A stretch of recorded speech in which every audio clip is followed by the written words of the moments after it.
This is the installation guide for the Lunos E² heat recovery ventilation system from 475 High Performance Building Supply. Lunos E² fans operate in pairs and components are sold to allow for customization of each system. The fans come in identical boxes and are available in standard or short sizes. Each set of fans comes with one 12-volt DC transformer, one universal controller, one switch plate sticker, and one set of instructions in English. Each individual fan will have its own gray installation tube along with temporary tube dust caps for use during construction. Customizable components include interior cover with filter, exterior grills, and rotary switch. On delivery, check that all items ordered are included and be sure to keep all components together until you're ready for installation to ensure no pieces are misplaced.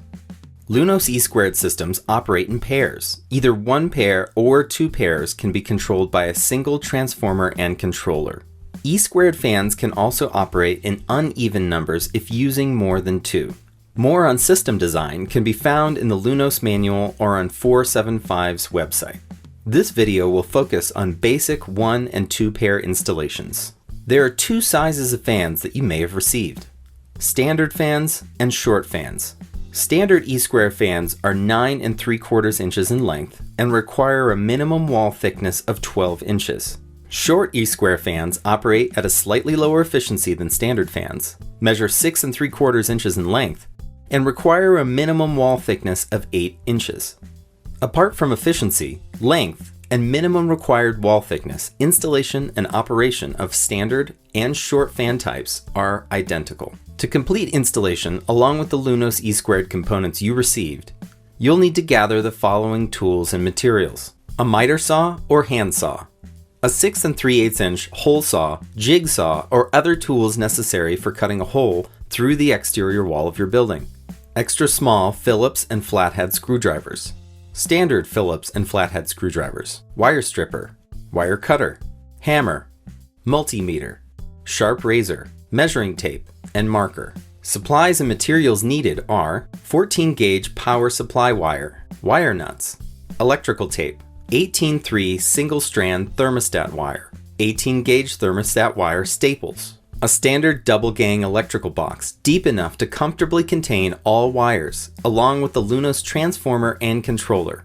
and your choice of switches. Although two conventional switches can be used, we recommend using a compact combination double rocker switch or 475's rotary switch for Lunos systems. If you've chosen the rotary switch, you'll also need a 1/16 inch hex key to install the knob. Because it's important to air seal around the Lunos fans, we also recommend ordering Rowflex 150 airtight gaskets in a box of 2 along with Tescon Vanna tape. These flexible airtight gaskets allow for neat airtight connection on the interior and exterior of your building. The rotary switch, Rowflex gaskets, and other air sealing materials are available from 475's website. Note that any electrical work should be done by a licensed electrician and circuit breakers should always be turned off before starting work. Installation is demonstrated on this model double stud wall, which has been pre-assembled with the Proclima airtight system on the interior and exterior. Begin by creating an opening for the E² to be installed. This requires cutting through each layer of your wall. Determine a location situated in a place that won't restrict airflow on the interior or exterior and is properly distanced from other fan units. Mark the placement for the installation and cut a hole approximately 1/8 inch larger than the 6 3/8 inch installation tube. If using a 6 3/8 inch hole saw, widen with a sander or router. Allowing for a tolerance in both wood and masonry construction accounts for any settling or drying of sheathing or timber. Too snug of a fit may cause pressure on the tube and fan, which can hinder performance or could lead to unwanted noise or fan clicking issues during operation. Next, measure and cut your tube to fit the depth of the wall, making sure to leave enough room for the fan unit to rest inside with at least 1 inch to spare. Make a small notch on what will be the interior edge of your gray tube using a utility knife. This notch will accommodate the wiring, allowing the 18-3 wire to exit the tube without interfering with the interior cover installation. If minimum required tube length is more than the total depth of the wall, the system must protrude toward the interior to keep the heat recovery core inside the thermal envelope. Furring drywall or other aesthetic measures will need to be installed to accommodate the finish work. Place the tube into the opening. Ensure the tube is secured at a slight pitch to the outside of approximately 1/4 inch. This allows any possible condensation to drain outside. Air and weather seal the gaskets to complete tube installation. We recommend the box of 2 Rowflex 150 gaskets that include strips of Tuscan-Vanna airtight tape. Clear any dust inside the tube and install temporary tube dust caps to prevent construction debris from entering the tube. Prepare for the installation of the transformer and controller by locating and attaching your outlet box. Run the 110 volt power to the box. In this example, we use a service cavity as a wire chase to ensure the continuity of the interior air barrier. Wire the transformer power supply to the 110 volt leads, stripping the wires and securing them with the screws on the transformer. Keep the cap so that it can be installed when finished. Use an appropriate length of 18-3 single-strand wire to connect the transformer and controller. Make sure to wire positive to positive and negative to negative, and secure each to the transformer. Place the wire cap back on top of the transformer. Next, find the Lunos controller. The chart on the back indicates options to set the coding dial and the dip switches. These settings determine the program and flow rate of the system. For standard operating, set the coding dial to 7 for E²60, or 3 for E². Leave all dip switches to the default center setting for standard fans. If using short fans, move dip switch 4 down toward the wire clamps. For alternative operation, consult the manuals found on 475's Lunos E² product page.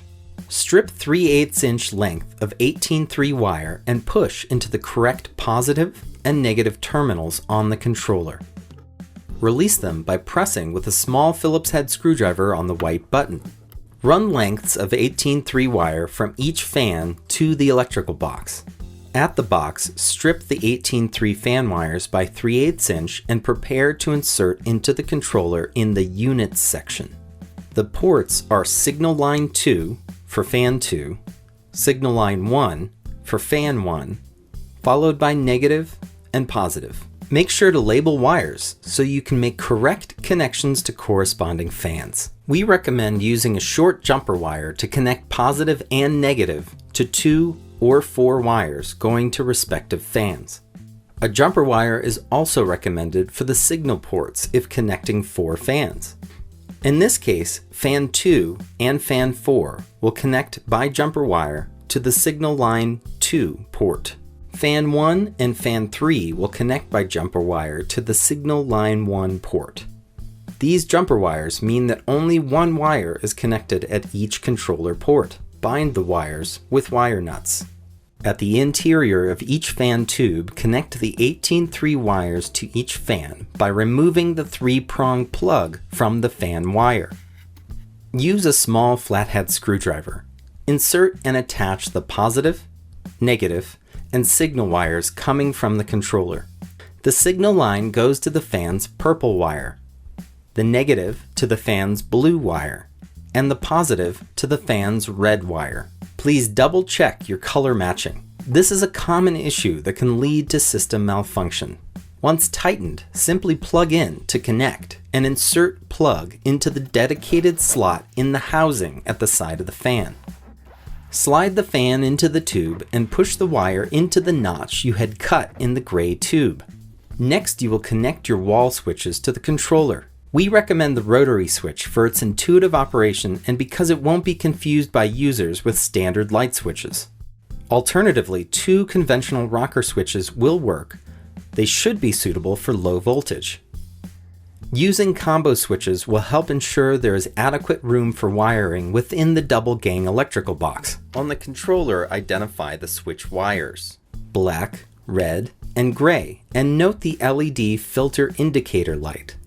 First, for the rotary switch, connect black to black, red to red, and gray to gray. Use the provided wire connectors and tighten with a small flathead screwdriver. Plug in the connectors and you're done.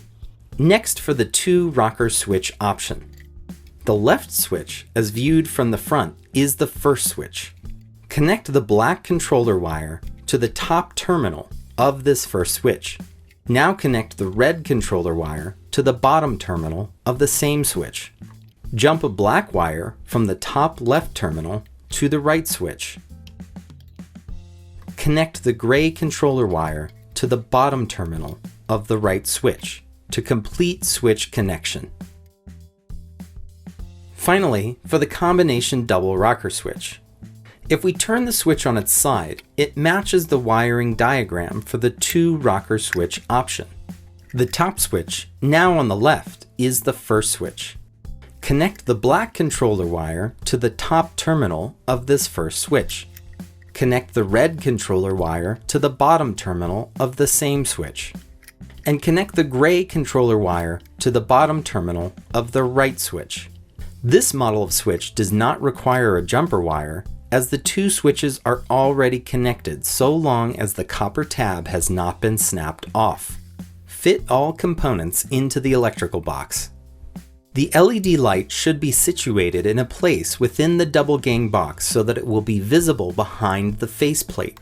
This light provides a runtime-based reminder to change or clean the filters and is not an indicator of the filter's cleanliness. Please consult wiring diagrams in the installation manual to confirm wiring is correct. Use a multimeter to make sure you are getting 12 volts between positive and negative at each fan. If not, recheck all the wire connections. Most malfunctions are a result of improper wiring. To install the interior cover, simply slide into place with the filter in its slot. If using the MERV13 interior cover, install the filter housing with screws in the wall as indicated with its included instruction manual. The standard interior cover has 2 positions, open or closed. The cover should normally be left open. To close, rotate the cover plate 180 degrees when the system is off for prolonged periods of time, such as during a vacation or in a rental suite. When removing the faceplate, pull perpendicular to the wall. It should unclip smoothly.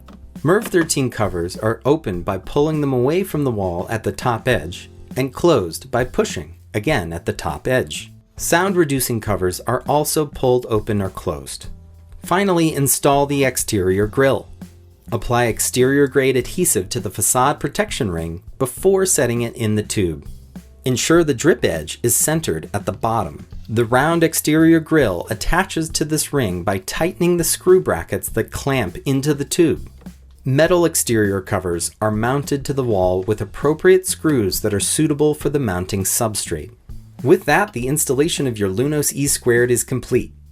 You're now ready to power on, test the system, and enjoy the benefits of continuous ventilation with heat recovery. Remember when setting fan speeds with the switch to wait more than 3 seconds between each change. Flipping switches faster than 3 seconds will either reset the filter timer or put the system into summer vent mode. For any further issues, consult the manuals and troubleshooting guides available on the Lunos E² product page on 475.com. Please contact 475 through our website with any questions or comments, or to purchase related products, such as the MERV13 interior cover or replacement filters. Thanks for watching, and remember to build like the future depends on it.